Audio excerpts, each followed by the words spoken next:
Hello, and welcome to another episode of Roommates Review. I am your roommate, Liam. And I'm your roommate, Evan. Today we are reviewing X-Men First Class. The first X-Men movie. That's why it's called that. Chronologically, yes, the first X-Men movie. Yeah. Ever. No? Yeah, go ahead. Well, it is. Well, okay, it is, but Okay. X-Men, not even X-Men, the Wolverine, Mm-hmm. there are a bunch of shots and clips from him That's true. hundreds of years ago. That's true. Yeah, that's true. So, 100 years ago, right? Or no, Is it he just goes 100? because he goes through the Civil War, doesn't he? Yeah. So is it like 1800? Yeah, I don't think he I does think he Revolutionary War, but he's at least in the Civil War. Yeah, he's in a lot of wars. So 100 plus. Okay. All right. Because he's in Vietnam as well. Yeah, I guess X-Men Origins Wolverine. Yeah. Would be the first. That's the first chronologically. Chronologically, it skips ahead of First Class. Right. But it starts before. Right. Yeah. That makes sense. I'm okay with that. All right. Cool. All right.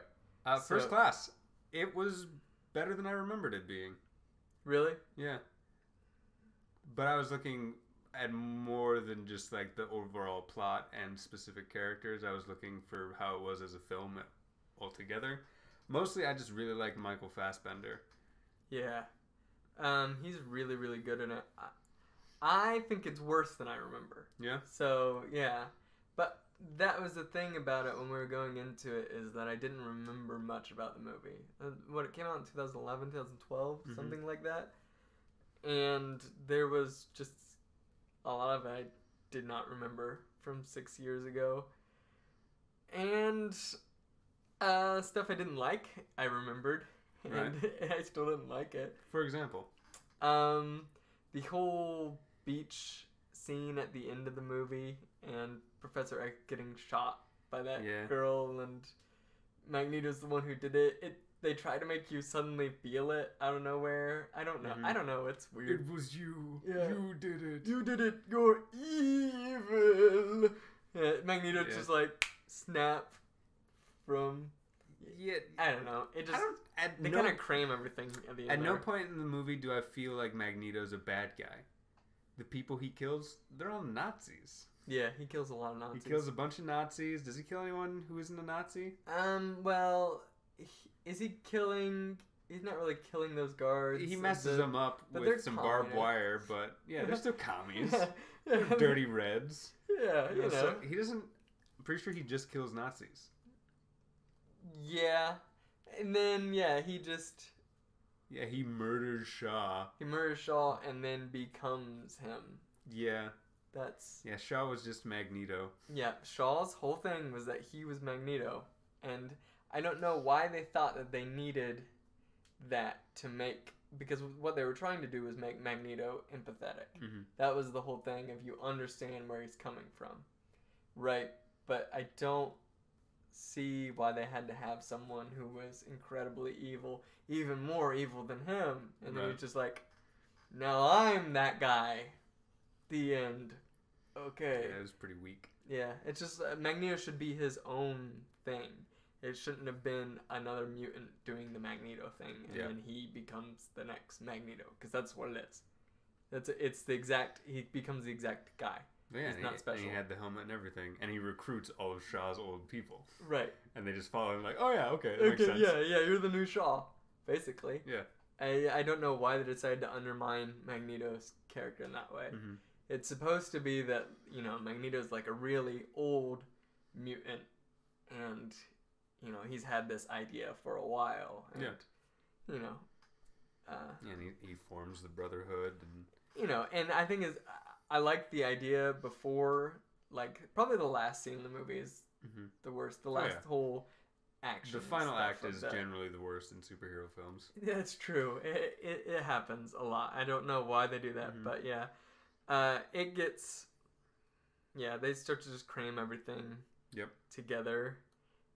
And they didn't set up everything well enough to fit together well like that. I really don't get there are a few things just in that last scene specifically, and we just watched it, so that's why it's fresh in my mind here. Mm-hmm. Of Magneto is controlling all the missiles that are coming at him, which he now has that power to do that, even though he was, he was lifting the submarine out of the water. That's an insane feat. Right. But that was one thing he's holding, not a bunch of missiles. Yeah. Now I mean, he's shooting them all in the general direction. It didn't seem like he was controlling each individual missile. He stopped them all, is what I'm saying. True. He was able to control all of them. Right. I'm sure together was more than that submarine. Yeah. As far as metal goes. But, anyway, I lost my train of thought on that. What was I saying? You're talking about how powerful he got. That's not even my problem. It's that he was doing that, and the only one who tried to stop him was Professor X. And none of, Havoc didn't try to shoot him. Beast didn't try to go tackle him. Well, Magneto pushed them away and said, stay out of it. Yeah, get out of here, kids. And then they're like, okay, I guess so. Even though... Well, it's because he's just so confident. Yeah. Right. Yeah, he's so charismatic. Yeah. No, well, because when they came across Kevin Bacon at the beginning, or not the beginning, but when he comes into the compound and gets all the mutants and is going to take off with them, Havoc is brave enough to try to fight him. Yeah. Right? But then he's not at all Havoc for Magneto. Oh, whatever, I guess. Yeah. She tore the thing in my shirt, so he's spooky, she ruined my shirt somehow, specifically. Now, that being said, Havoc has very little control over his power when he doesn't have the focus. Yeah. And he could, kill anyone. Mm-hmm. Yeah, except he already used it, a minute before that to hit Angel, specifically, and not kill her. Right. So, it was... That's fair. It was like they showed you they got it a little more under control, but then forgot immediately. Now, if they had shown him just murdering Angel, I would have been more right with him. Just, I'm not gonna attack anybody. Well, and that's the thing. They show his power wasn't under control, but he used it on Kevin Bacon exclusively. Mm-hmm. He fired it all. I think at he shot him. A few though. It seemed like a few of them went off in various directions, and one Kevin Bacon just reached up into the air and grabbed. Yeah. Kind of thing. Yeah.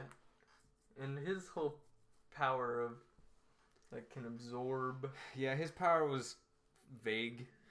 Yeah. And kind of poorly explained. And is he supposed to be a mutant that exists? I don't know. I don't know if he's supposed to be someone. I don't know. Because he absorbs power. Mm-hmm. And then he can use that power. Yeah. Back. So, something. But I guess a coin through the head, he can't absorb that, I guess. Because it was going slow, or maybe because he was frozen. I don't know. I don't know, yeah. Yeah, his motivations are weird. He wants to start a nuclear war so he can become President Shaw or something to that effect. Yeah, they're the Brotherhood of the Atom, which they also don't explain.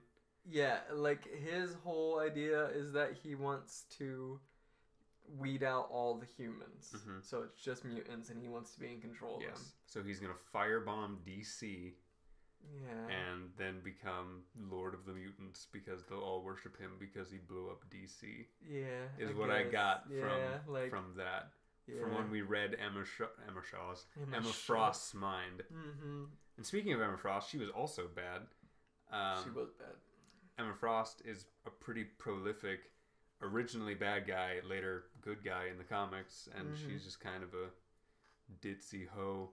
Yeah. And we discussed this. Yes, she's a hoe in the comics too. She's just a scantily clad woman, but she's not really so subservient. Yeah, she's more and one-dimensional. Yeah, she had some strategic moments, but not much. I never. There wasn't a point though where I felt like she wasn't really in control though of things, of herself at least. I mean, only when and I don't know exactly how her diamond skin's supposed to work, but I don't think that Magneto and Professor X are supposed to be able to shove her. No, she's supposed to become stronger. Yeah, when she's in her diamond form. Yeah, and he was able to do the bedposts around her. Yeah, and that would not break Diamond. Yeah, it was she's supposed to be pretty powerful in that form. Yeah, it's just And the thing is, I believe that Magneto would be able to do something to eventually break it, but not that. Not with the bedpost. Her, not with like copper. Like if you took like an I-beam out of a building and slammed that into her multiple times. Yeah, causing Gwen Stacy to fall out of a photo shoot. Right, yeah. Yeah, yeah, the most powerful thing in the universe is an I-beam. Yeah. And normally just dangling off of a building is enough. So if Magneto could control it, then all bets are off at that point. Yeah, there's nothing you can do about that. Well, let's keep this train rolling for things we didn't like. Okay. Let's just knock it out of the way. I would say most of the characters. Yeah, absolutely. Banshee was super lame. Banshee was lame, boring. Poorly CGI'd whenever he was. Yeah. Just a redhead, and I hate him for that. Right, yeah. Yeah. Get a soul, loser. Hey. I don't know. It's the same kind of thing you ran into with Karen Page's character in Daredevil. Is that really pale people's acting just interprets into them turning pink and red in various parts of their face. And it's not pleasing to look at. Yeah, that's true. So he just looks strung out all the time. See, there are a lot of characters in it. There are a lot. Some things I did like. There were good characters. We're talking about things we like now. Hold on. I'm just saying. There were good characters. Professor X and Magneto are both good characters. Absolutely. They messed them up some in the movie. They're not perfect, for sure. The writing's not great. I do really enjoy Michael Fassbender, and I like James McAvoy. Yeah, they kill it in the roles, I think. That being said, the whole time I'm thinking, like, Ian McKellen and Patrick Stewart are just the perfect roles ever. Oh, yeah. No, they nail it. They nail it even more than those two. No one can be better in these roles than these two characters. One who went to... I actually just looked it up before we started, so give me a second. What is it? What are you talking about? Where they studied. Oh. Because they went to school for acting. Right. Ian McKellen went to the University of Cambridge, and Patrick Stewart went to Bristol Old Vic Theatre School. So they're both classically trained actors who've won many awards. The thing is about both Michael Fassbender and James McAvoy, though, is that they do a really good young version of it. You know, that's there's a difference between the two. I mean, old and young. It's true, because the older ones are more experienced, they're wiser, and they're a lot calmer and things. Collected. And I think that they show the two different sides of that pretty well. You know, it's a different set of actors, but it's a different age range. And that's probably why I like Patrick Stewart and Ian McKellen in those roles even more, because it's the matured form of those characters. Matured, experienced, they know what they want, and they're written well in that way. Yeah. But anyway, what I was saying, I like those two, and I like how they set up both of them very quickly. This is something I talked about in Guardians of the Galaxy, where you set up a character quickly. You don't need to, belabor the whole thing of he was he was you don't need a half an hour of Karen Page. Yeah, like you don't need that. And we're gonna give out Daredevil season. We just watched Daredevil season 3 last weekend, so that's all Liam can think about. Make a lot of references to that. Mostly I just hate Karen Page. Yeah, that's true. But you go onto Professor X and Mystique for a minute. He's very kind and gracious in his home to her. Boom, sets that up quickly, does his professor thing, and he's, studying the mutant thing. Right. And that's really all the setup you need. He's psychic. Boom, go into it from there. Magneto, same way of Kevin Bacon does the whole thing. Well, even before that, though, they're dragging him through the prison, or to one of the prison camps or something, and they take his mother and he drags down the gate. Right. Even before he runs that's true. To Kevin Bacon. Right. So he does that. They're in the thing. I think it's a bad idea, and I was trying to figure out why they were doing it, because I forgot that Kevin Bacon had this super insane mutant power. I didn't remember that. I was like, he has something, right? I couldn't remember what it was. They decided to not have Magneto attack Kevin Bacon in that scene, just because they wanted to reveal later that he was also a mutant. See, my question is, why does Kevin Bacon look old in that scene? Like, he doesn't look any older in his face or anything, but he has white hair on the side of his head right away in the beginning to imply that he's aging. Mm-hmm. So, did he gain a mutant power and then be able to reverse his aging? Or was he always a mutant? Because when we see him again, he doesn't have any of that gray hair. And he says that he can absorb energy That's what and keeps make me himself young. younger. Huh. I don't know. Did we miss something? I don't remember anything They about don't. it. They never specifically say. Like, they don't show him using his power because he doesn't attack him in the Right. room in the camp with the coin when he kills his mother. But they never say he gained it. Never say he had it originally. So it's kind of up in the air. Interesting. But his drive is never anything about changing people into mutants. So I would guess he's had it the whole time. But yeah, that does raise a question about maybe he didn't have the energy to absorb. What energy was he absorbing? Like, I don't know. How did that keep him from aging? I don't know. Yeah, it seemed like kinetic energy. Yeah. I feel like they were just trying to, again, like, trick us with that scene with the whole grenade. Because that's the whole thing. With the military guy is going to blow up the grenade, and then you're surprised because, oh, he has mutant powers. Mm-hmm. So everything they were doing that before was just trying to make that reveal bigger. Right. And so maybe that's why they did that with the gray hair and everything. And because when you see 20 years later, it's like, oh, he's still young. Mm-hmm. It's because he's got this mutant power. I don't know. Yeah, it's weird. Yeah, it's weird. It's but weird but and it's poorly done. That's a problem with all the characters in the movie is that they're inconsistent. Yes. And all their powers Absolutely. are inconsistent. All of them. If you're, bulletproof diamond skins, you don't get choked out by like a bedpost. copper bedpost. Yeah. That's not going to happen. That's not going to happen, right?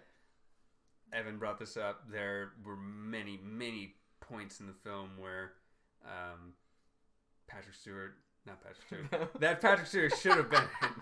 That James McAvoy, Professor X. Right. See, those two roles correlate in my head. Right, Like yeah, Patrick yeah. Stewart is Professor X.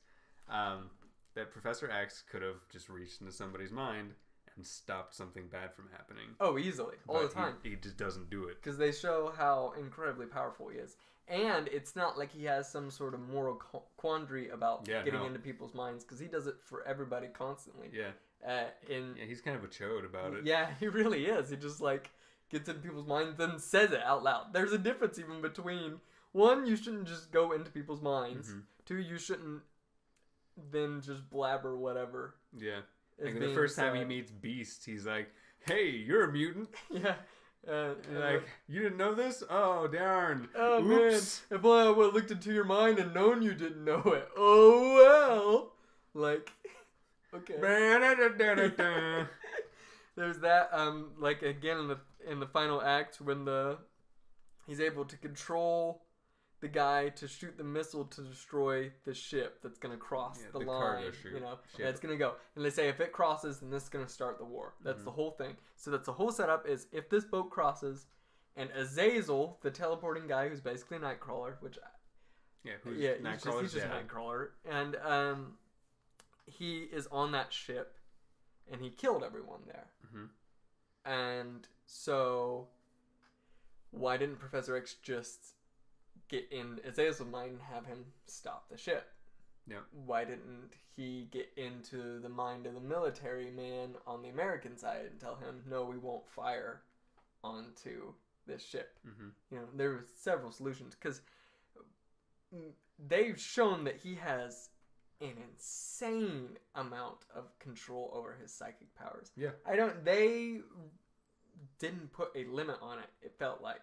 No. He was able to control people he couldn't see, but could somehow know that they were there, and was able to control them and pinpoint he them. was basically at Professor X, Patrick Stewart level already. Yeah, I mean, stuff he should need Cerebro to do almost. Yeah. He was able to pinpoint people and pick up their minds and figure out them. But I don't know. Yeah, he just should have used that limitless power more. Should have used that power all the time. Yeah, and just there were plenty of opportunities. If you're gonna write a person with that kind of power, you kind of have to pretend that they have that power all the time, or at least do something to block it. Yeah, you know. Yeah, otherwise it's just poor writing. You're right. Yeah, because the whole thing of the helmet is the only thing that stops it. That's it. That's all it's shown, and the diamond skin. Yeah, the helmet, the diamond skin, and whatever that room was. Yeah. The reactor room. The mirror room. Yeah, because mirrors reflects telepathic powers or something. Absolutely. Yeah, and I just didn't. I didn't buy the whole. He could get into Magneto's mind in there. Well, after he cracked the glass. Yeah. Not beforehand. But he was like only barely. Like what? Does your is your psychic powers not omnidirectional, or how does it work? I don't know. Who else was inconsistent?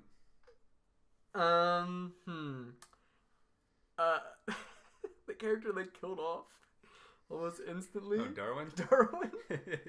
I don't know why they had him in the movie, unless it was to show how evil Kevin Bacon was. Or how powerful Havoc is, I guess. I don't know. Powerful, yeah, or how powerful Kevin Bacon was. Yeah, mostly how powerful Kevin Bacon is. But they didn't show how powerful Darwin was first. Yeah, no.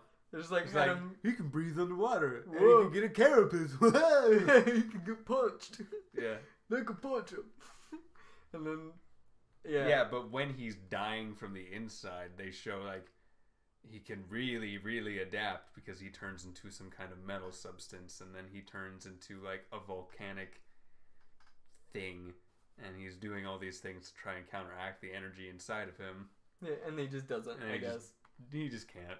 Yeah, that's what Darwin's whole thing. Like his whole shtick is to be able to adapt and survive, and then he just doesn't. He can literally do that from anything. Like that's what his body does. Like he doesn't die.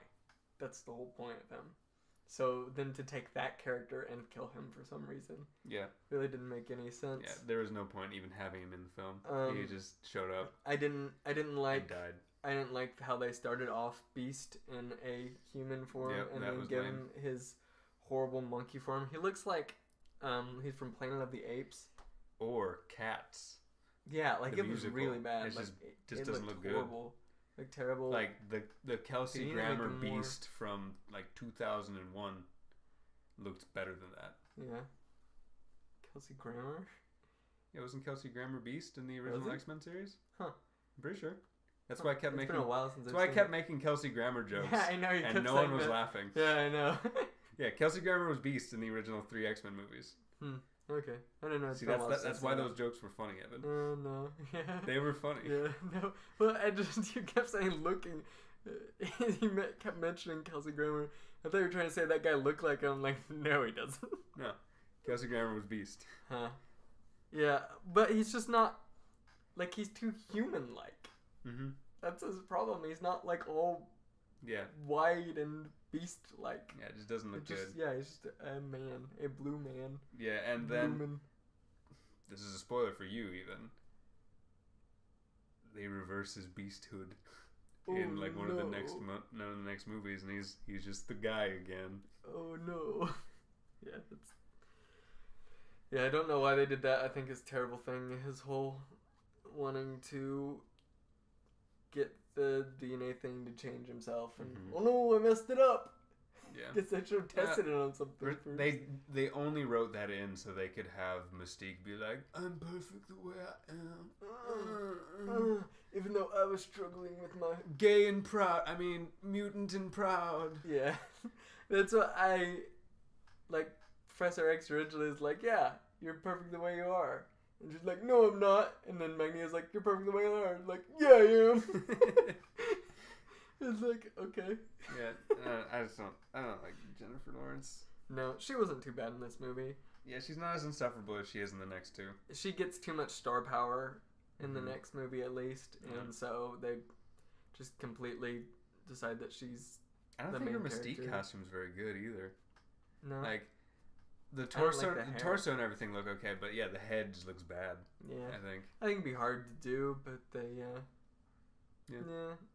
It's kind of. It's just kind of a lot of the visual effects. Give her in it the seem dope, pretty lazy. like gloves and white leggings and stuff that she wears in the comics. Yeah. That's a sweet outfit. Yeah, it is. Yeah, I think that. Yeah, she should be in a costume, Yeah. not just naked. Just naked all the time. Which is a holdover from the 2000s Yeah. early X-Men series. It is. But yeah. I'm trying to think of other characters. Azazel was on point. Yeah, Loved Azazel was him. awesome. Fantastic. Super theatrical. Oh yeah, great. I love everything he did.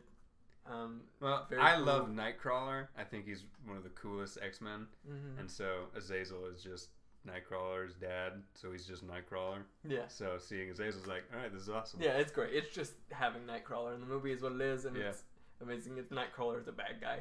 It's Mhm. like, yeah, this is really cool. Yeah, this is it's good. it's well done. I This makes like him. sense. He looks has swords. he looks cool. Yeah, his sword is just like doing all this crazy stuff. Mhm. Like you said, theatrical, where he like sticks his hands in the air Yeah. when they're shooting at him. Yeah, and he's like toying with a guy by waving his friend in front of him. Yeah, he's like choking people with his tail and stuff. Yeah. All really good. I think he was well done. Gave him very few lines. I think that's good. That's all right. That's good. They needed He was the good henchman. Like, he's a henchman as a henchman should be. right. And then there was the wind guy who just didn't matter. Like, Yeah. they had him do a couple things that impeded the heroes for a couple minutes. I think though that he was not a bad henchman either. Though they were both in the role of henchmen, Mm-hmm. and they're both. You don't know what their ideals are, what their Right. backstory is. You don't care, and they don't tell you. It's like, That's true. okay, that's good, that's great. Okay, maybe he wasn't a bad henchman. He's just not an interesting character. No, he was pretty boring.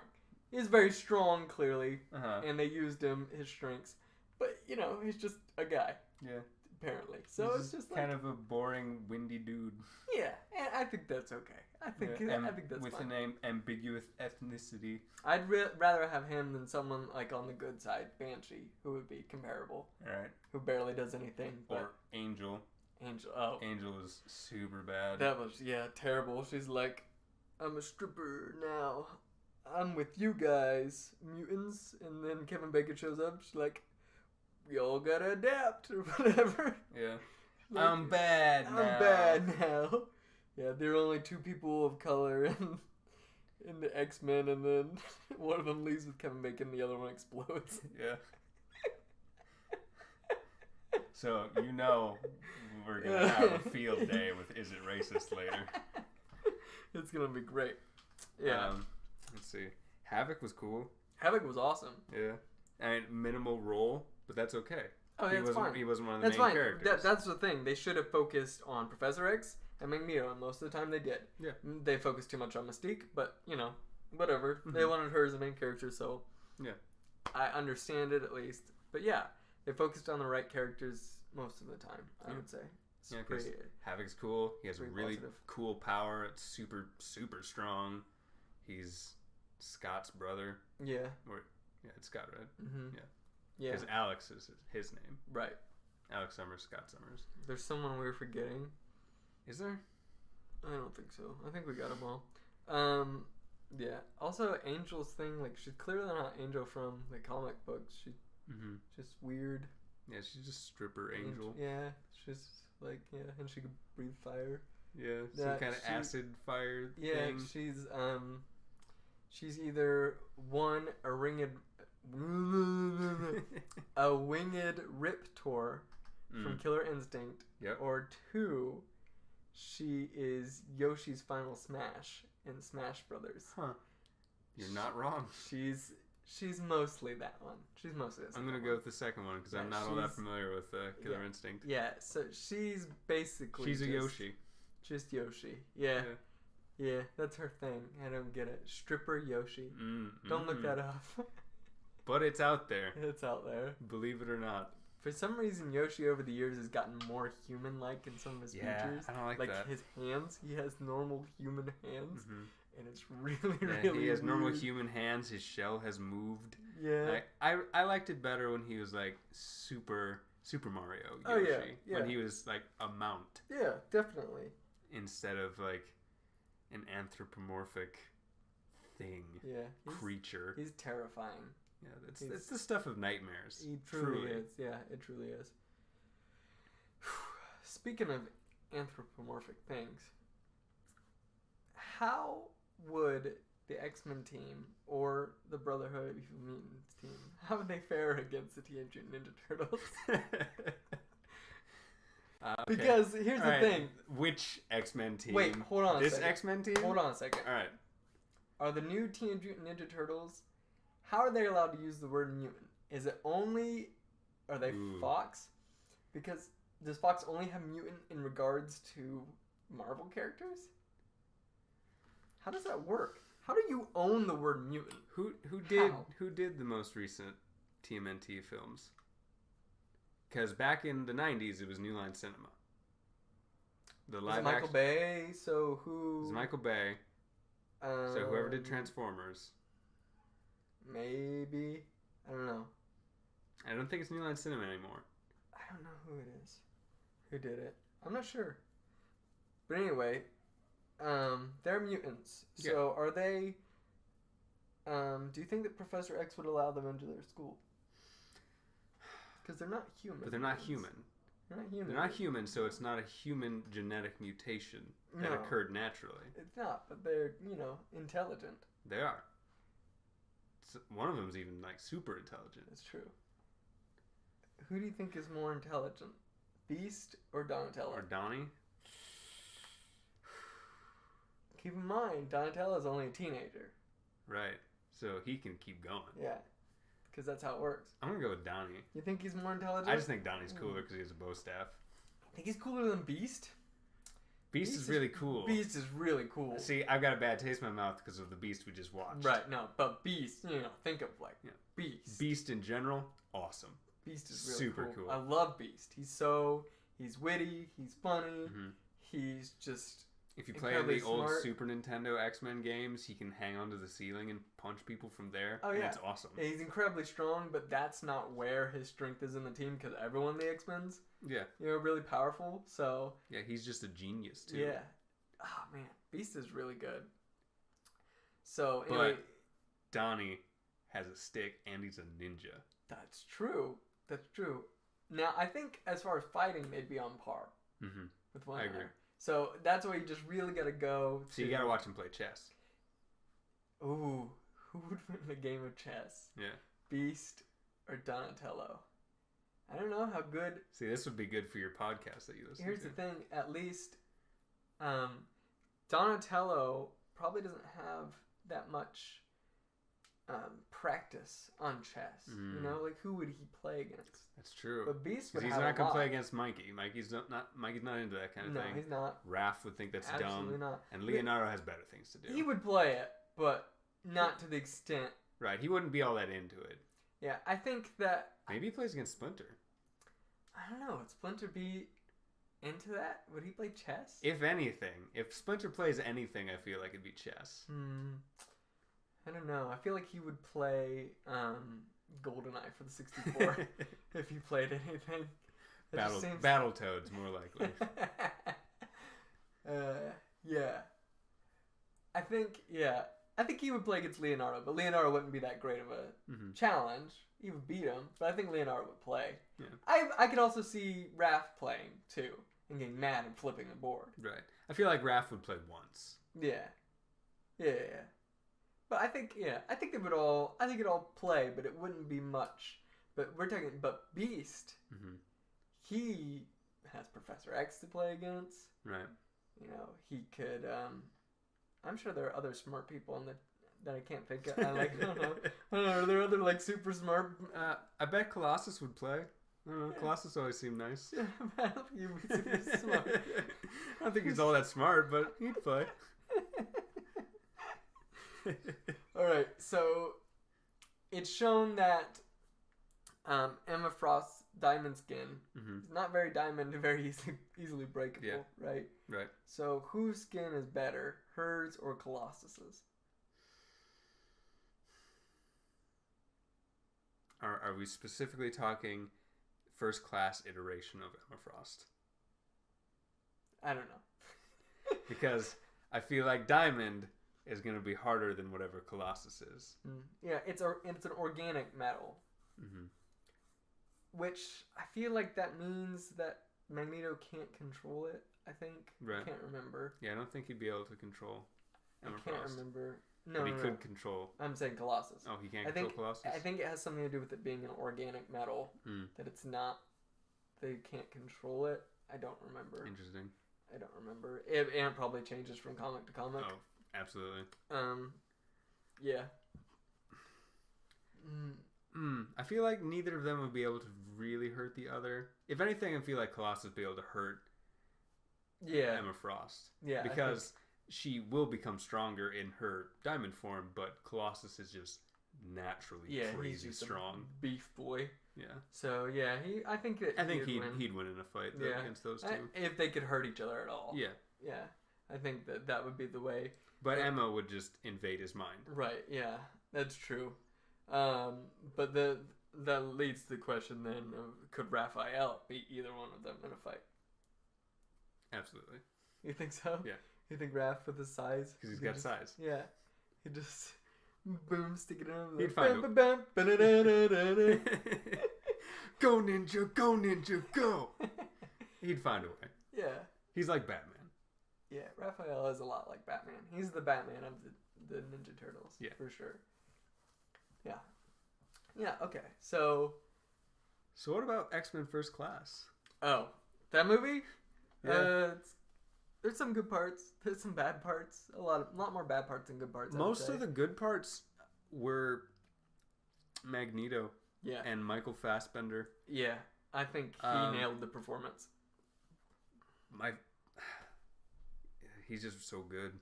It's hard to pick where to start talking about it. I'll talk about a bad thing first. Eric, what's his last name? Magneto's last name? I don't remember. Yeah. He does have a line where he says that the Germans took away their name, kind of thing. So that might be it. I don't remember. I'm sure he has one. I don't remember it. I don't remember. Magneto, Michael Fassbender. He's supposed to be from Poland. He's Polish. Right. Michael Fassbender is Scottish. Right. So when we first see Magneto in the movie, he's speaking in German. Then he goes and speaks in French to some guy. And then he speaks in German to some other guys. And then he speaks in English. And to start off with, it's a pretty good English accent. It's like, all right. It's a good English accent, but there's no hint of German in it. And Polish or Austrian. There's no real accent to it. It just kind of sounds North American. But as the film goes on, it becomes more and more Scottish. Like he just kind of gives up on having any kind of accent by the end of the movie, and he's just like flipping his R's all over the place and just being a Scot. Yeah, I feel like they just... I don't know how the production of that movie went, but it's like, we got a week to do this last scene. Quick! Everybody read your lines. Same goes for Kevin Bacon. He was German. Yeah, and that's the thing. And he doesn't have any kind of accent. He didn't have any kind of accent. He speaks in German at the beginning of the film. That's what I was saying. I don't know if he was an immortal being before who just happened to join the Nazis, or if he was a Nazi and he just happened to have mutant powers, and then 20 years later he just dropped his German altogether. Like, he didn't have an accent at all. He doesn't even attempt at a German accent. He just sounds like Kevin Bacon. Yeah. And it's like, why? No, stop it. Like, you should at least try, especially since they went through a lot of effort in this movie, which is surprising to me, of the Russian and the German, and the French. There's French too. Of it, and they subtitle it and stuff, and they decided, it's reasonable most of the time these people are talking in their native tongue Yeah, instead of talking absolutely. in English for the viewers, which I'm okay with either way. Mhm. Generally, I know if, when I watch Hogan's Heroes and they're all talking in English to each other, even though it's all Germans in the room, I get it. Right. That's for me, the viewer, Mhm. and they would all be speaking German. Yes. I get it. But, I do like to see, Mhm. and they went into so much effort doing the Russian and the German and whatever, but they did not on accents at all. They did not go in Yeah. on that. They just kind of let everyone go buck wild. Yeah, just like, whatever you're feeling, man. Yeah. Like, just, although, McAvoy's accents, I mean, he just, Well, he is British. yeah, so it just, yeah, and it was good. Yeah. It was good. He's It was all good. British all the time. Yeah. Charles. And he's, saying groovy a Yeah. couple times. Yeah, because he keeps using the same line to hit on women. Yeah, which is fun. That was really It's funny. fun. Yeah. So my favorite scene that Michael Fassbender Magneto's in is when he goes to Argentina and he's in the bar Mm-hmm. and he just attacks those former Nazi dudes. Mm-hmm. And he takes the knife from the guy, stabs him in the hand with it. Mm-hmm. Then the other guy comes into the side. He throws the knife at him. He uses his power to direct it perfectly into his gut. And then he calls it back with his magnesis and stabs it back into the guy's hand. Oh, it's so cool. That was such a cool move. It's the coolest shot in the film for me. That was really cool. I mean, just everything in that scene, Mhm. specifically over him controlling the guns and everything. Yeah. Like He is a man on a mission, and he is sadistic about it because he hates these guys. just those little shots of them where they're drinking, Mhm. and you just see all their eyes, and the two guys are in fear, and he's just like ready, ready to go. You at can him. see like he's kind of smiling. Yeah. Oh, he's Like, ready behind for the this. beer glass. It's amazing. Yeah, it almost felt like watching Inglourious Bastards, which is another movie he's in. It felt kind of Tarantino-esque in that we're all sitting, we're having a good time, Yeah. and then it turns into a bloodbath. Right. Yeah. Just out of nowhere. Yeah. It's just it's really Incredible. really good.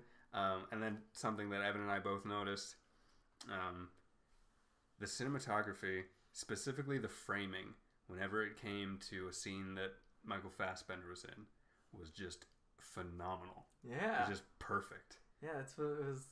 Like the first scene, it's not Michael Fassbender, it's the kid version of Magneto, but the first scene that the Magneto's in, it only shows 3 walls of the room that they're in. Mm-hmm. And it's just him and talking with Kevin Bacon. And then eventually, after, he says something climactic, it shows the 4th wall, which is a glass wall, and behind it is this huge operating room with tons of metal things in it, and it's the saws. all the saws, and that just shows those 2 characters silhouetted by the light in that room, and that shot is incredible. Yeah, just that turn of it's been there the whole time. Yeah, it's been there the whole time. It's amazing. Another shot, Magneto and Professor X are playing chess together, and it's just another, kind of wide shot looking at both of them. Perfect symmetry of the room with the fireplace, lamps and everything. It just looked good. It just felt good. Other ones we pointed out where he's got the Nazi gold bar, and they're talking across the desk, and it's got it in a way where you see the reflection of the other person in the gold bar. Yeah, like that's incredible. super good. So good. I love that. There was another really really good one that we were pointing out as the it was mirror going. room. Oh yeah, the mirror room. Yeah, the reactor room. Yeah, I assume that's CGI. I don't know. I don't They know. do that in quite a few movies. In the second John Wick, there's a big mirror room fight scene, and you never see a camera. I don't know how they do it either. Clearly, there's a trick because that's not new. A lot of movies do the mirror room fight scene kind of thing, but it still looks incredible. It was great of them standing in that room together. Yeah, another silhouetted shot of 2 people looking at each other with just their reflections going on into infinity. Yeah. Just looks so good. Yeah. I would say, how do we feel? So, that's some of the scenes, that's the cinematography, but how do we feel about the action overall? How do we feel about the pacing of it? The strengths, weaknesses, things like that? Well, one at a time. The action, aside from that scene with the knife and everything, like I was talking about, it's hard to really pick out. It doesn't really. The knife scene and Azazel, I think, are the ones that really stuck out to me. Otherwise, there's not really that notable ones to me. Yeah, I would say how good the action was character dependent. Completely. Yeah. That's pretty much everything with Magneto was cool. Yeah, because that's all I want to see. Is I want to see Magneto use his powers because he's the coolest one there. Right. Oh yeah, he's really cool. Like you said, Azazel was good. Havoc stuff. Yeah, Havoc was interesting. Was good. I liked it. And that was about it. Yeah, that's pretty much it. It's action goes. The action was kind of weak overall. Yeah. As far as like fighting goes, I really like some of the things like Magneto pulling up the submarine while he's on the helicopter, and then the wind thing happens. I think that's pretty cool. I like that. That whole idea.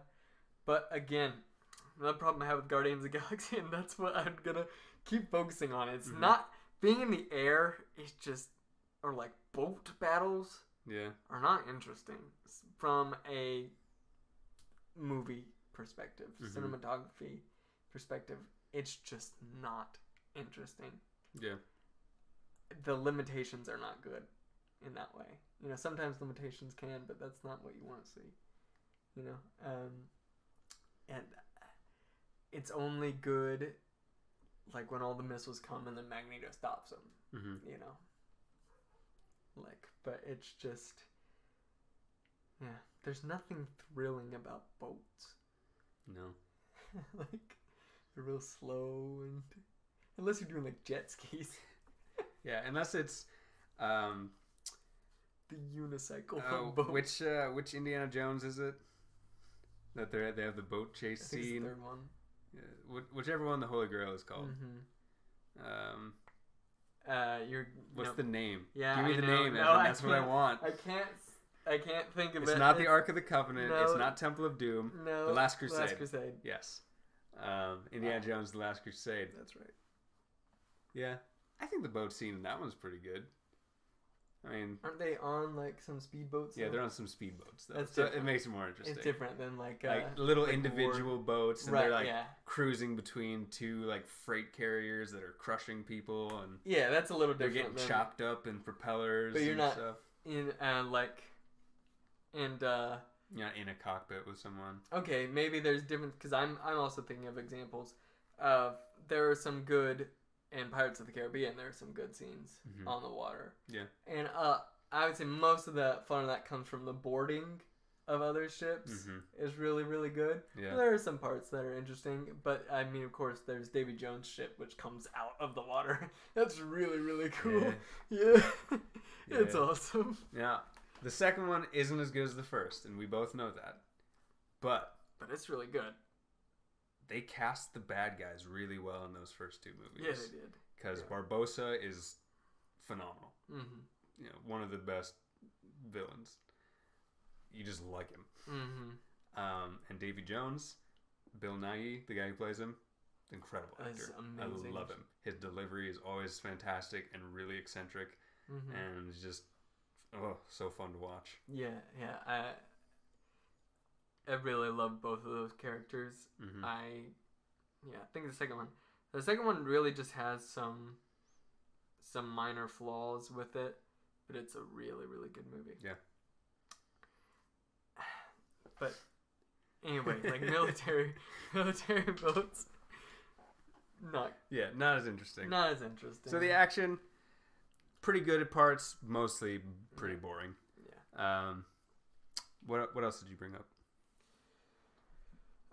That's what I was talking about. Yeah, I was just saying the strengths and weaknesses of the action itself.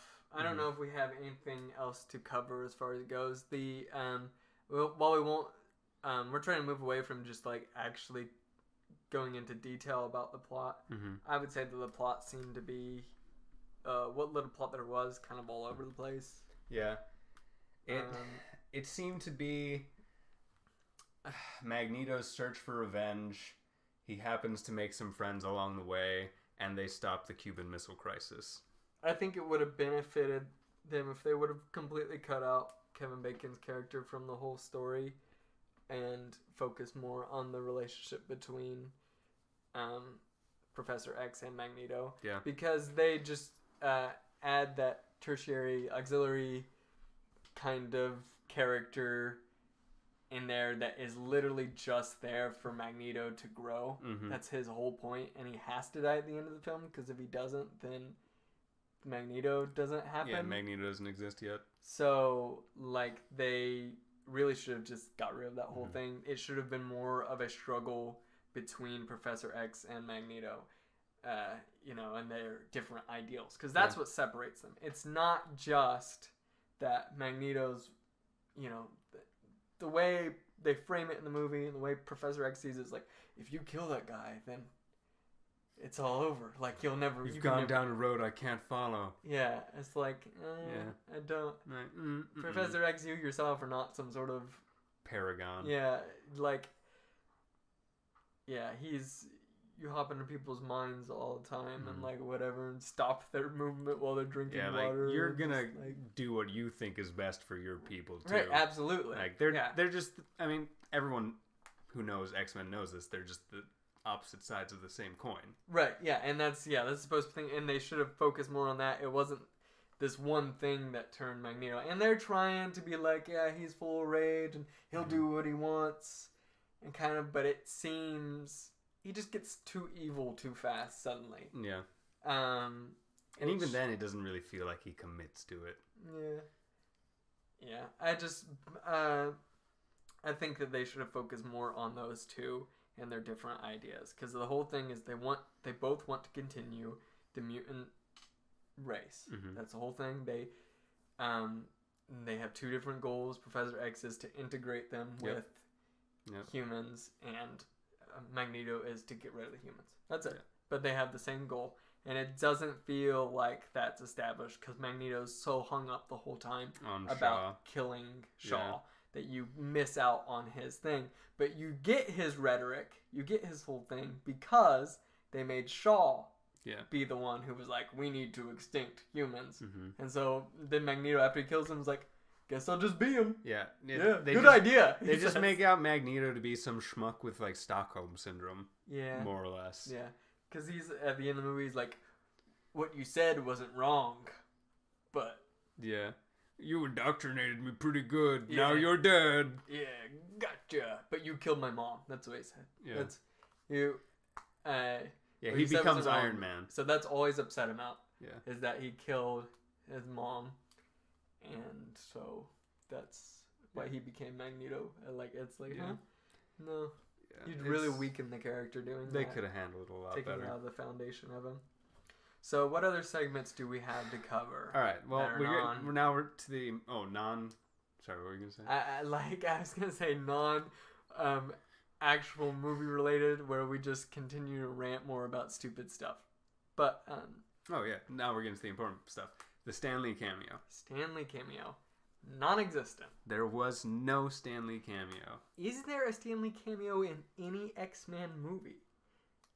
I don't know.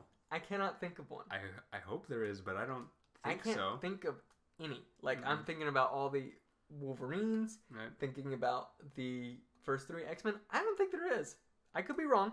Mm-hmm. It's been a while since I've seen them. And we specifically look out for Stan Lee cameos. Right. Do you think that Stan Lee was disguised as any character in this movie, though? Ooh. And if he was, which one would be the best character? The best character? The best one. I think what they should have done, remember when that guy who was like, now that's a magic trick, or whatever he says? Best magic trick I ever seen. Yeah, I think that should have been Stan Lee. And that should have been his only line in the movie. Yeah, I agree. Because that was, It's going to be hard for me to top that. The best I can come up with is Stan Lee should have been Wolverine. Like, they should have just put, like, hair. They should have just glued hair to his face and head and given him a big cigar. Because Stan Lee's bald. Whether you knew that or not. I specifically meant, like, black Wolverine hair and sideburns. Right. Mm-hmm. So that's kind of what I'm thinking. Yeah. Like, it's a really scrawny old man Wolverine. Which we didn't talk about of That's true. the one scene where Wolverine's in it. It's so good. Yeah. He tells him to get out, and it just lingers on him for such a long time. A ridiculously long time, actually. The camera just stays on Hugh Jackman emoting. Yeah. And then he drinks whiskey. Yeah. And that's it. And it's amazing. It's great. Yeah. Because whoever made the movie knew, like, everyone loves Hugh Jackman as Wolverine. He's the best part of these movies. Right. So here he is. And he was just look at him. Clearly alive during this time, and so it's reasonable that they would have met him, you know. Mm-hmm. And so I think that works really well. But like, that's one of those cameos that makes sense. I was thinking back to Thor and how, like, the joke was, "Hey, that's Matt Damon. I know Matt Damon. He's an actor. Hey, that's Matt Damon. What's he doing in this movie? He wasn't in this movie. Why is he in this movie?" Like that whole joke. But, you know, it actually makes sense having Hugh Jackman. I mean, I'm sad you're leaving out Kevin Costner, but yeah. Kevin Costner? That's who it was, wasn't it? Who played Odin? Not the real Odin. I know that's Anthony Hopkins. Who is? It's not Kevin Costner. It's not Kevin Costner? No. What's his name? I always mix Kevin Costner and that guy up. It's whoever was in Jurassic Park. Is that not Kevin Costner? No. It's not Kevin Costner. Kevin Costner is in the movie with James Earl Jones called Field of Dreams. And that's it. It's the only movie he's ever been in. And it's incredible. I love Field of Dreams. It's the best movie ever. We should add that into our roommates review. Yes. Of Field of Dreams. I think that is James Earl Jones in the Marvel Cinematic Universe yet? Because he needs to be. I think he might reprise his role as Mufasa, or he's in the DC universe. Wait, James Earl Jones. I was thinking of Lawrence Fishburne. Is it racist? I am. Yeah, that's a good joke. James Earl Jones. I don't think so. Sam Neill. That's who it is. Yeah. Sam Neill plays Odin. Yeah, that's right. But anyway. Yeah, okay. The point is that Hugh Jackman was a good cameo. Yes. Because it's Wolverine and, you know, referencing him in that universe. Makes a lot more sense. Mm-hmm. That's how you should do cameos, I think. Yes.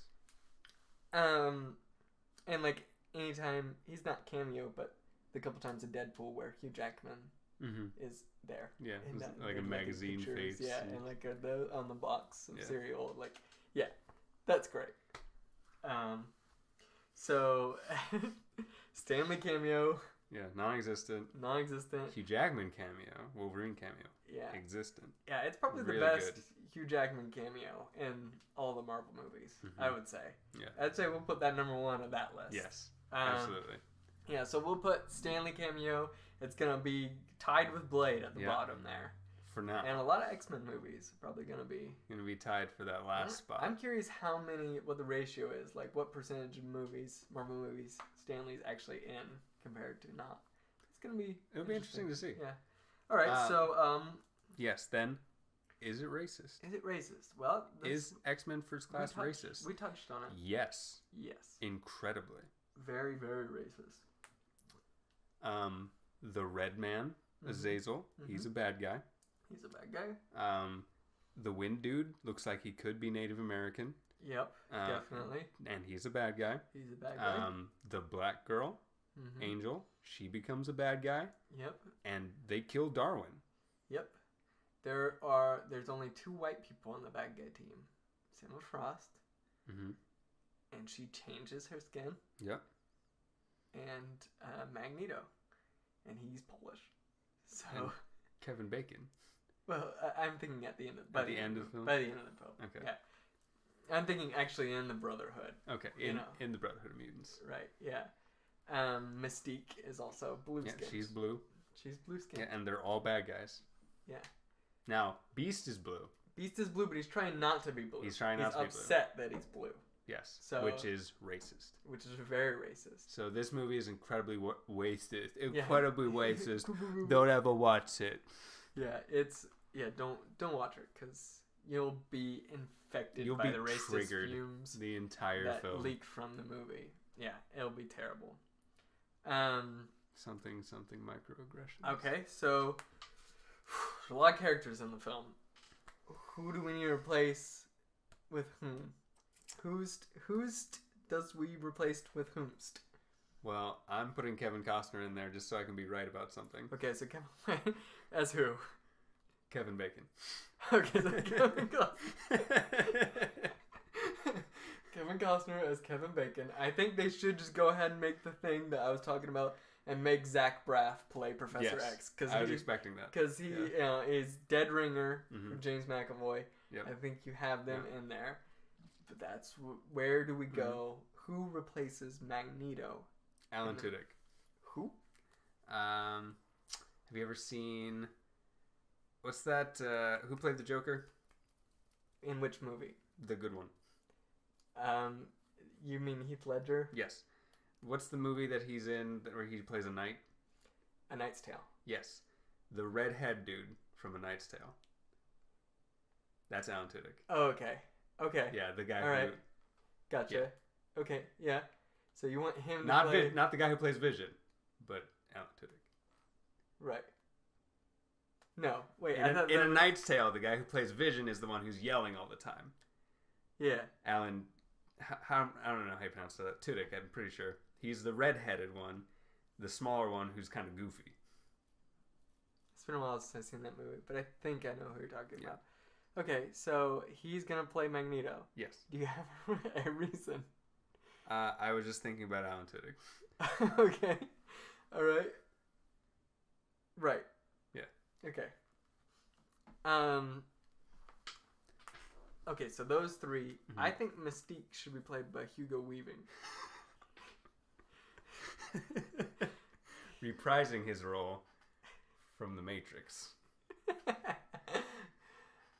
No, I know. You don't think it should be Agent Smith as Mystique? No, I don't think so. I think you should have like a bodysuit that gives him like the boobs and like the female form, but it's just Hugo Weaving's head. I'm really loving the idea of him wearing the Agent Smith shades, though.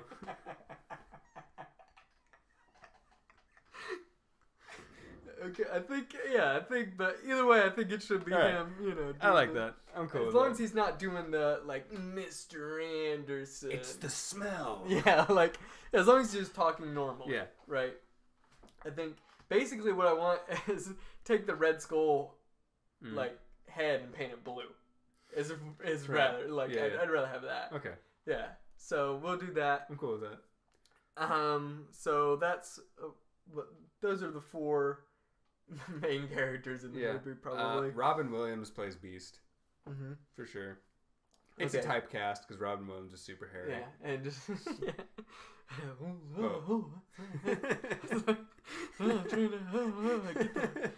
the beast out of me. Like that the whole time. Yeah. Just like way over the top Robin Williams. Absolutely. Kind of. Yeah, okay. I could see that. Who should play...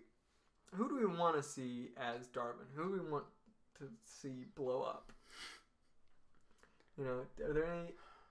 Do we want Jennifer Lawrence to be Darwin so that she blows up? She's not in any of the Let's get her out of here so we don't have to put her in any more movies. Here's the thing. We haven't talked about it. We barely touched on it. We're just like, Jennifer Lawrence is okay in this movie. Was the thing. And she is horrible. Terrible. She's not a good actress.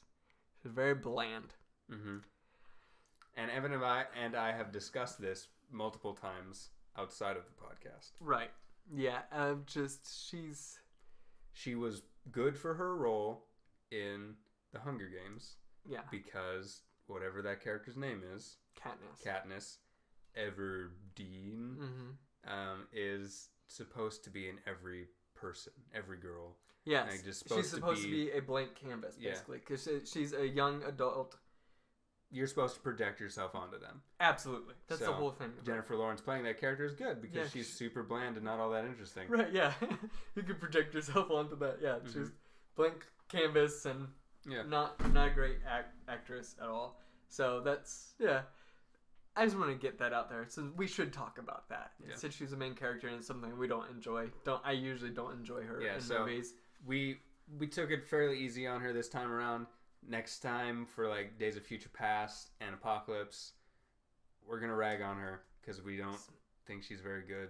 Makes me think, though. I think there weren't Emma Frost. I think she could have been played by Elizabeth Banks. I think because I'm having a hard time remembering who Elizabeth Banks is. she. I'll give you a quick reference. Spider-Man. She's the receptionist. Okay. So her. So All right. I think the reason I thought of it is because she's also in the Hunger Games. She's the over-the-top lady that comes and does the thing. She does the reading. She's fantastic in that role. I love Elizabeth Banks. But I think she'd make a really good Emma Frost. Yeah. Yeah, I think that's who we should have there. I want a more interesting Emma Frost, though. Yeah, definitely. Like, someone who is clearly very intelligent and manipulative. That's the thing. I don't think the actress did a bad job at all in that role, but I don't think she was written well. Yeah, exactly. I don't think she was written well. Yeah, that is. But I feel like the problem there, and we were okay with the henchmen because we don't really know their characters. They did the exact same thing for Emma Frost, and that they made her bland and malleable because Kevin Bacon's plan was terrible. And so, if you have an intelligent character in there, they're going to be able to pick apart the flaws in it and not follow him on it because it's a bad plan. Yeah. So you have to really kind of lower the intelligence and independence of all of them. Otherwise, they're not going to follow along. So God forbid Emma Frost branch out and become an interesting character that they can reuse. Right, exactly. Like they needed to make Kevin Bacon's plan look like it kind of made sense by giving him followers. Because if she questioned it at all, or questioned him and his stupid plan, then she would tear down his foundation, which his foundation was them trying desperately to make Magneto. That's where the whole flaw comes from. So all those flaws are all funneled into the fact that they couldn't have Magneto be his own character for some reason. Yeah, they really messed up the movie because of that. They really did. Which is sad. Yeah, and that's it all branches off of that idea. And you know what? On the idea of Emma Frost, this isn't the only time they've underutilized her. She was in X-Men Origins Wolverine. Yeah. And they didn't. I don't think they even touched on her psychic ability in that one. I don't know if they do or not. Definitely her diamond. They do the diamond skin, but I think that's all they do. It's real quick. It's more of like the movie's not about anyone but Wolverine. Yeah. It's just a small setup to Professor X and how he got. So I'm okay with that. Right. That they barely touch Cyclops in that too. I mean, Professor X is barely in it. So it's just like, and he's standing, if I remember correctly. That was something.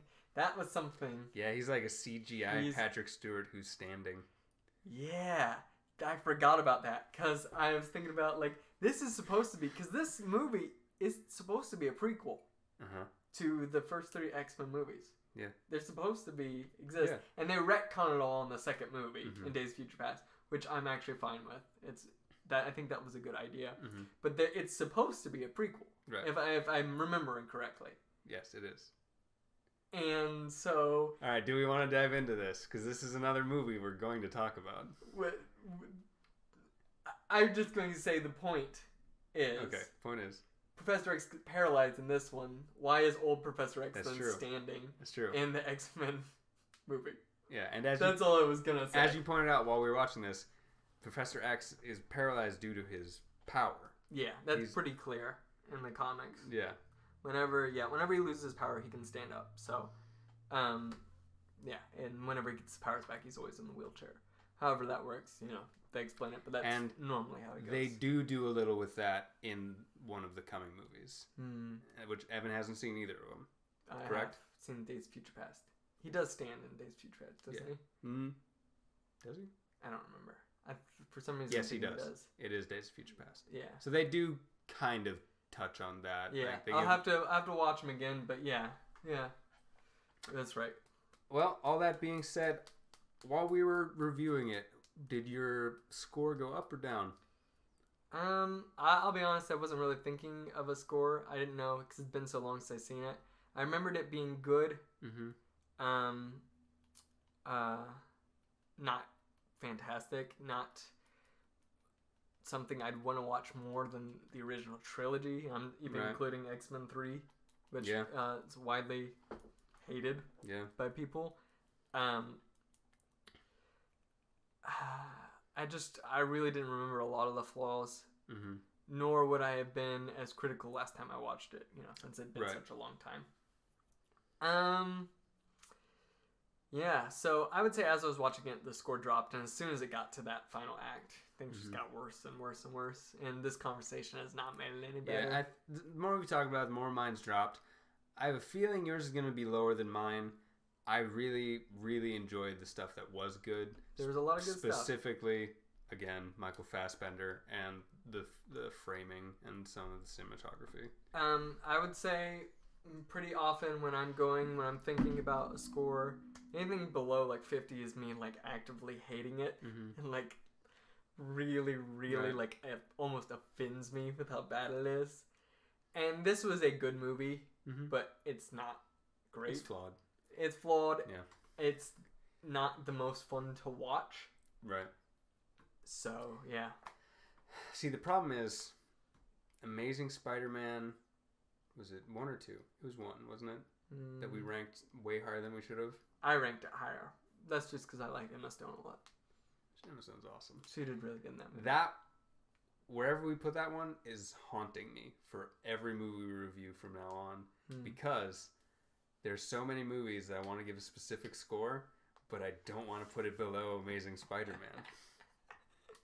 Yeah. And I know we talked about how we're eventually going to move them around to to kind of fit and make us all happy in the end. Right. Because that's the thing. Time is just as much a factor in movies, I think. Can we use this? Yeah, go for it. So I have a number in mind, but I've also been fluctuating with a lower number. Okay. Yeah. I think I got my number. I think I'm ready. All right, you gonna decide? I'm gonna let you go first because all right. I'm gonna just pen mine in the spur of the moment. Okay. Yeah, you don't want to think about it or anything. No. Joke is that you're giving yourself more time to think about it. It's haunting me. I'm possessed. Think of maybe a grade you would give it, then a number based off of that. Maybe that'll help. I don't know. That's not a bad idea.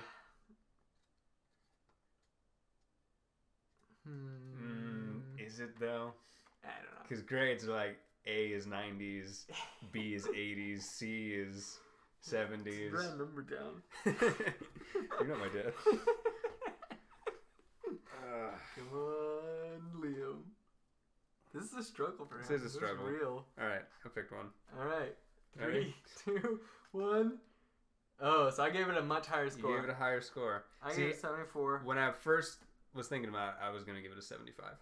And Liam gives it a 68. So I gave it 74, Liam 68. That means we meet at 71. Yes. So, overall 71 score. That's pretty good. That feels reasonable to me. Right. I think it's a good movie. I just, like I said, a lot of flaws. Not, I think we put Spider-Man 3 at 69.5. I think that's where we ended up on that. Yes. So, like, slightly better than Spider-Man 3. That makes sense to me. Yeah. I would say it's a better movie, Spider-Man 3. Not as fun to watch. It is, strangely enough, more focused than Spider-Man 3. But it isn't as much fun to watch. I agree with that. It's not as fun to watch. And I would say that's where the score comes in. That's why it's lower. If it would have been more fun to watch, I would have liked it. But a lot of it's just not. Yeah. I don't know. Yeah. To me, just... if the whole movie was just Michael Fassbender using Magneto powers and delivering soliloquies, then it would be incredible. That would have been awesome. Yeah, him and, like I said, they wouldn't have focused so much on Kevin Bacon. I don't think he did a bad job as an actor, but I think that his character was just detrimental to the whole movie. Yes. Or Sir Ian McKellen on a stage I think it's on a stick. On a stick, with a single spotlight shining on him, recounting his younger days as Magneto. And then the flashback kind of memory waves, and it goes back in time. It's Michael Fassbender playing him. That's the movie I want to watch. You said Flash. That reminded me when you said Flash in the movie. Why can Beast run that fast? That was insane. Let's talk about that. And now that we've given it a score, and we should be wrapping up.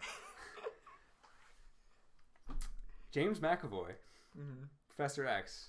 He jogs with Beast all the time for some reason. Okay, yeah. I want to get out of the way here first. So they're jogging. Yeah. Jogging. And for some reason, Professor X is just as good at jogging as Beast is. Yes. But then Beast takes off his shoes and he becomes the Flash. Yeah. Like an insane... He moves really fast and gets ahead of Professor X, and then apparently he just runs around the world because... He's all of a sudden behind Professor X. The world. I'm just trying to imagine Beast like running over the ocean in a full sprint. Yeah, that's the impression that I got. Yeah. I thought that he just ran around the mansion, but it probably makes more sense that he ran around the world. Yeah, no, absolutely. And it might as well, because something I also brought up during this movie, some of the special effects were like TV show quality bad. Some of it was really bad. It was really bad. Whenever Angel was flying around, it looked like garbage. You know, when Banshee was garbage. Beast garbage. Beast did his like fast sprinty Flash thing, it looked bad. Yeah, a lot of bad looking stuff. There's a part where the windy dude blows up Cerebro, or like the Cerebro prototype, and he walks through the window. It's just clearly a bad green screen. Yeah. Like just behind the window is just a green screen, and it looks bad. Yeah, some of it's really bad. So yeah, some really bland characters, some great characters that carry the movie. But they should have focused more on those great characters than the bad ones, I think. And I don't remember much about Days of Future Past, but it's got Hugh Jackman in it, so I'm sure it's way better. Yes, and he's the main character. Man, I love Hugh Jackman. So it's just a better movie. Remember when that's what they did? Remember when they did 3 X-Men movies as Hugh Jackman's the main character, then they did one without?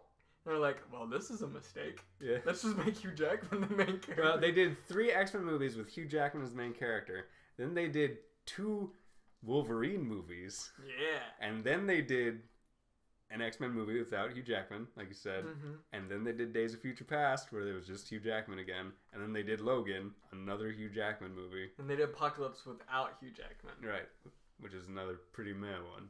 Okay. I haven't seen it, so I don't know when we're going to watch it. But what I think next, we're going into the Avengers trilogy. Ooh, we're watching all 3 of them back to back. Is that what we're doing? That's what we're doing. Man. So we're going. That's going to be a wild ride. It is going to be a wild ride, and I'm pumped for it. And I hope you guys are also pumped for it, because we're gonna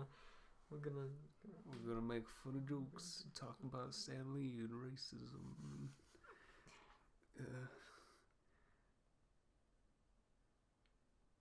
We forgot to say where it is in the ranking. Oh yeah. Yeah, whatever. You hit record again. You hit record again. Idiot.